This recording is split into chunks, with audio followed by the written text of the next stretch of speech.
Shalom, shalom everybody. Welcome back to another Pulse of Israel, Israel at War update. Very, very mixed feelings today as the first of the Israeli captives of children, women, older women, grandmothers, they're being released or they have been released. So of course, thank God some of our captives are being released. And of course, we are thankful for each and every Jewish soul that now is saved. As we know in Judaism, each person's life is a whole world, and in so many ways, and so deep, so very, very deep. So obviously we're very, very happy. Who knows, after 49 days of captivity and those being released in the next few days, 50 days of captivity, etc. Who knows what trauma they're going to be having to go through, live with for the rest of their lives, living in the dungeons of evil Nazis who are probably even, I don't know, worse than Nazis, but a different kind of Nazi, a Muslim kind of Nazi. Well, I'll say that, a Muslim kind of Nazi. Evil. And yes, it's in Islam, folks. It's in Islam. Go to the Quran. It's in Islam. People like saying, there's a caveat, people like saying, oh no, the Quran talks about peace and loving the Jewish people. Yeah, but that's the beginning of the Quran. If you ask anyone about how you read the Quran, the beginning of the Quran is superseded and replaced by the end of the Quran. That's how Islamic law works. And it's later on in the Quran where Muhammad talks about killing Jews. And for any Jew being hidden behind a rock or a tree, let us know so we can kill them. All right? So the end of the Quran is about killing Jews. And they behead people. And they massacre people. And Islam is about conquering the world, either by forced conversions or by the sword. That's Islam. That's the Quran. Are there good Muslims? There are good Muslims. That doesn't take away that there is evil in Islam. It's there. It's there. And the fact that you have 20%, 25% of 8 billion or however many billion Muslims in the world who actually believe in this radicalized Islam, well, which is weird to call it radicalized because it's in the Quran, but then I got those that actually want to do it and support it. But it doesn't make a difference because it's a tribal culture. Look why they're going crazy in America or in London or in Germany or in Paris. It has nothing to do with the Germans or the French or the Americans, but they're going crazy because they're after all of us everywhere. It's not just about the Jew. They want to take over all of our countries. They want to forcefully convert and make everyone dhimmis, any infidel dhimmis. And when they get in charge, they're evil. Just look what they've done. The Christians have been the most persecuted people in the Middle East. Not the Jews, the Christians. There are like no Christians left in all of the Middle East. Christianity was born in the Middle East. That's first place. Now you can hardly find Christians. Totally persecuted by Muslim society.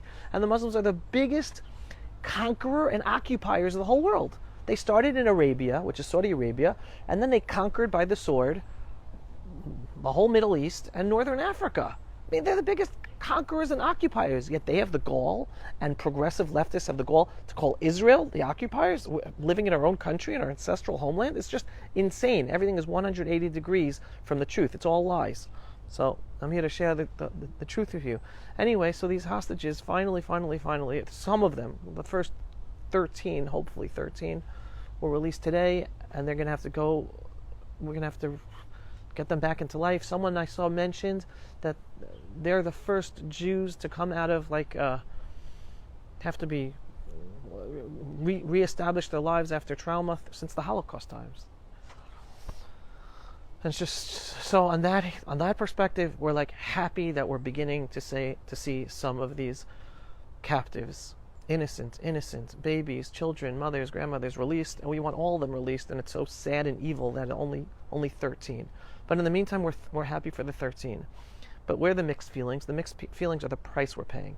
because we want to get all 239. Hamas is evil. It's not letting us. Like, if only the United States, if the United States government, the Biden administration really cared, it would just pressure Qatar. Qatar is the main funder of Hamas, besides Iran. United States, pressure Qatar. Why isn't the United States pressuring Qatar? Like, threaten Qatar. Qatar, and this was Caroline Glick's idea. All the United States has to do is threaten Qatar, say, if you don't release all the hostages now, meaning 49 days ago, then we're going to pull our U.S. military base out of Qatar, put in another country like the UAE in the Middle East. But no, the Biden administration is not doing that. So with all the thanks and gratitude for what it is doing, it's not doing what it should be doing if it really stood for justice, morality. Forget about the Jews. Obviously, if it cares, it's showing it doesn't really care about the Jews in the state of Israel, because it's allowing them to continue festering, and they're not using their power hold over Qatar. But so one, the price that we're still not going to get all of them. No clue if we're ever going to get all of them. Two, the price we're paying militarily. We're now endangering Israeli soldiers. We're now endangering the positive steps we did in the war up until now. Because basically the IDF successfully pushed Gazans out of northern Gaza. And you saw the videos, or you heard me talk about the videos of the millions or hundreds of thousands of Gazans from northern Gaza who went south. And that's what we have to do. They don't care about their lives. They don't care about their own lives. They use their own people as human shields, right? But they care about land. We have to take our land back and show that they pay a price for killing Jews and waging war against us. That's the only thing they care about, land. So the only way for us to win and be victorious is to take our land back and get rid of them and let them run away, right? Their second Nakba, they brought it upon themselves. The first catastrophe, they attacked us to kill us in 1948, and they lost their homes, and now they're crybabies. They ran away, they lost the war, they failed in killing us, and then they say that they had a catastrophe. Same thing today. They attack us, they brutally murder us, our children, our innocent women, men, women, children. And now we go to war to defend ourselves, and now they cry to the world that they're losing their homes. You brought it upon themselves, you evil, evil Palestine Nazis. You brought it upon yourselves. But now, because of the ceasefire for the hostage deal, Hamas is going to tell all these hundreds of thousands and millions of Gazans to move back to northern Gaza. How is the Israeli army going to stop that?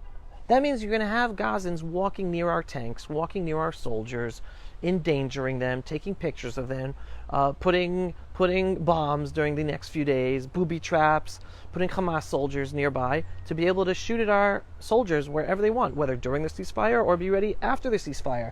So we're going to lose so many IDF soldiers' lives because of this ceasefire hostage deal, which we're not even getting all of them back, and we don't know what games Hamas is going to be playing in the meantime, because Hamas just plays games. So it's very, very mixed emotions, and it's going to make it harder then to get rid of them again. I mean, it's going to happen. It's going to happen.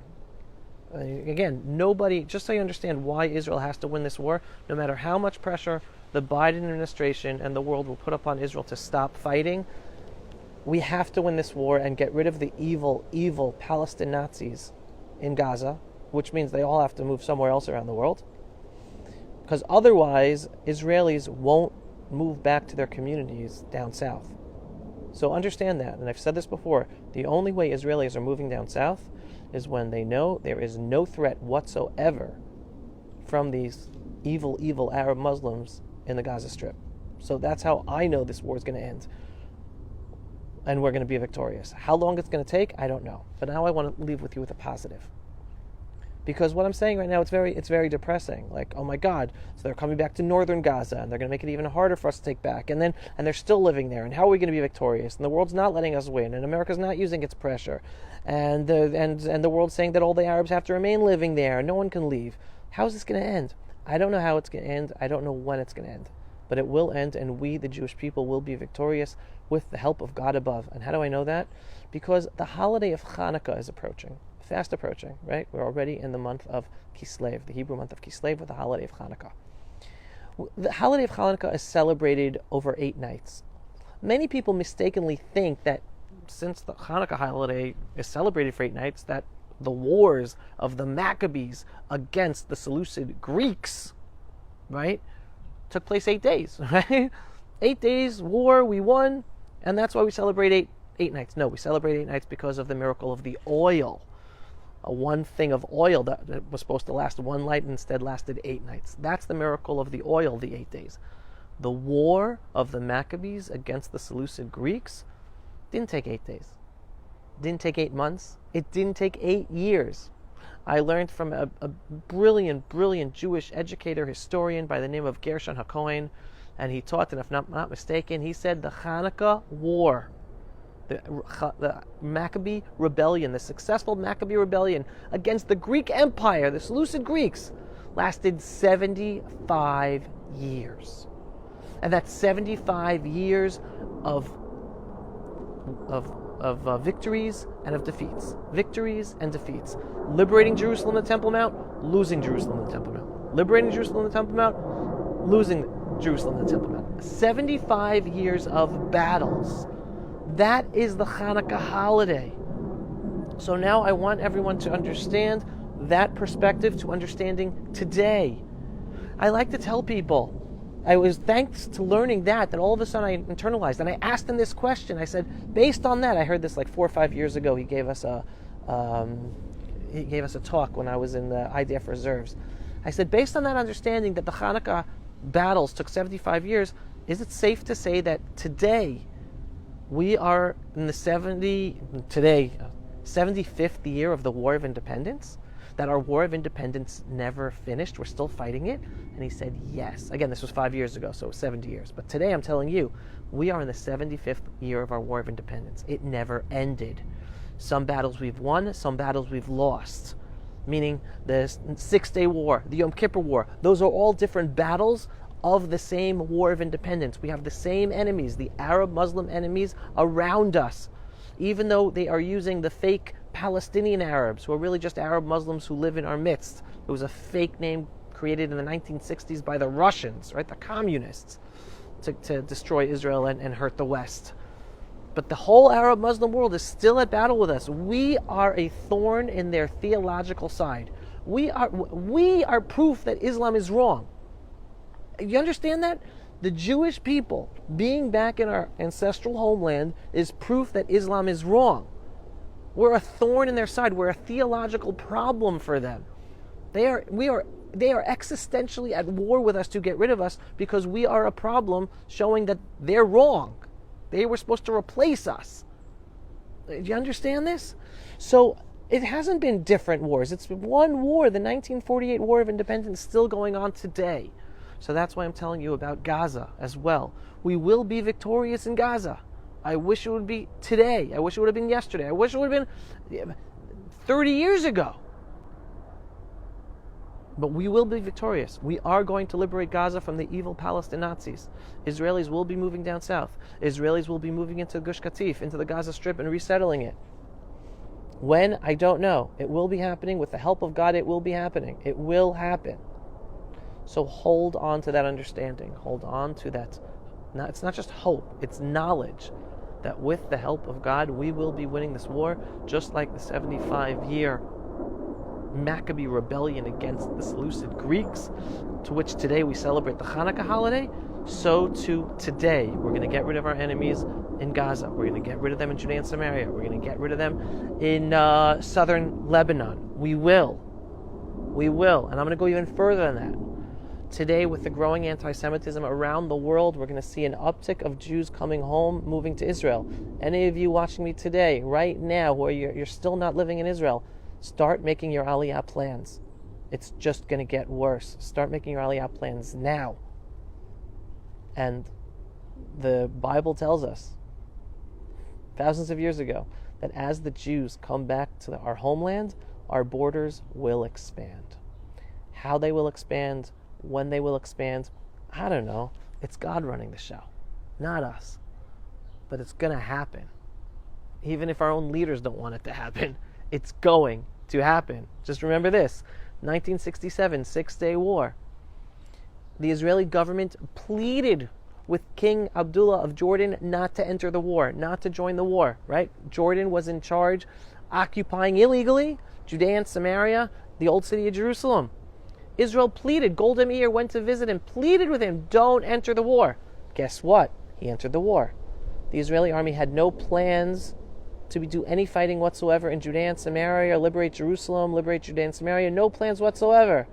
But because Jordan entered the war, Israel had to defend itself, and we ended up liberating Judea, Samaria, the whole old city of Jerusalem, and the Temple Mount. God's running the show. The Israeli government, Israeli leaders were not ready to do that. They didn't want it, and we got it anyway. It's up to the Jewish people and God above. So just hold on to that hope, and remember, we are in the 75th year of our War of Independence, and we are going to win. We're home. God is with us. We're going to win this war. With that, I'm going to wish everyone Shabbat Shalom, and keep on praying for all of the hostages who are still in captivity in Gaza, all the captives who have been released or will be released, please God, over the next few days, because they have a crazy recovery period to get back into life after captivity by evil Hamas. And pray for all IDF soldiers, because they're not just fighting, and now they're in Gaza as sitting ducks. And I have a son in Gaza right now. They're all sitting ducks.